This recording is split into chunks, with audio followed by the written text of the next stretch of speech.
বর্তমানে এই দেশে আমি প্রশ্ন রাখতে চাই প্রিয় সাংবাদিকদের কাছে যে কজন লোক একেবারে নিশ্চিত করে বলুক যে আমার খাওয়া দাওয়ার একেবারে নিশ্চিত ব্যবস্থা আছে পরের দিনের বা এক মাসে। প্রশ্নটা যেটা যে অনেকেই নাকি শিল্পীরা এখন আমেরিকা বা বিভিন্ন দেশে পাড়ি দিচ্ছে। উত্তরটা এইটা যে একটি মানুষকে দেশে থাকতে হলে মিনিমাম কি লাগে, একটা জায়গায় কোনো একটা মানুষকে থাকতে হলে কি লাগে, একটি বাসস্থান লাগে, একটা খাওয়া লাগে, চলাফেরার জন্য বাস সাইকেল এটাই যথেষ্ট, কিছু লাগে না। বর্তমানে এই দেশে আমি প্রশ্ন রাখতে চাই প্রিয় সাংবাদিকদের কাছে যে কজন লোক একেবারে নিশ্চিত করে বলুক যে আমার খাওয়া দাওয়ার একেবারে নিশ্চিত ব্যবস্থা আছে পরের দিনের বা এক মাসে। নেই। যদি মিথ্যা না বলি, নেই। সবাই চিন্তিত যে সামনের মাসে আমার কী করে চলবে। মিথ্যা কথা নয়, আমি জানছি আপনাদের মনে মনে যে কেমন কথা হচ্ছে।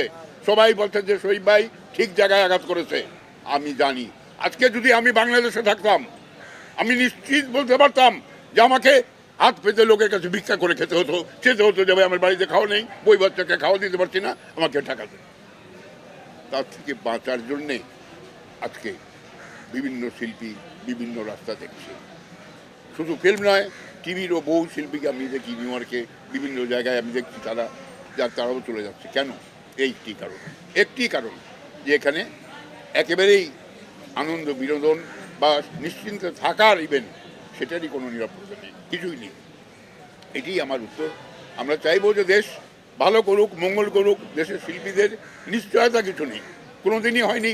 আমি আগামীতে যদি আসি আমি একটি নিশ্চিত ব্যবস্থা চাইবো সরকারের কাছে যে এই শিল্পীদের নিশ্চিত ব্যবস্থা দিতে হবে, নিশ্চিত একটি গ্যারেন্টি দিতে হবে যে শিল্পীরা যারা আনন্দ বিনোদন দিয়ে বিভিন্ন সময়ে লোকদেরকে আনন্দ বিনোদন দেয় তাদের জন্য একটি স্থায়ী ব্যবস্থা থাকতে হবে। সাংবাদিকরা যারা কাজ করে বিভিন্ন পর্যায়ে কাদা মাটিতে রৌদ্রে বৃষ্টিতে সেই সমস্ত সাংবাদিককে তাদের একটি নিশ্চিত ব্যবস্থা দিতে হবে যে তারা যেন খাওয়া পড়ার চিন্তা করতে না হয়।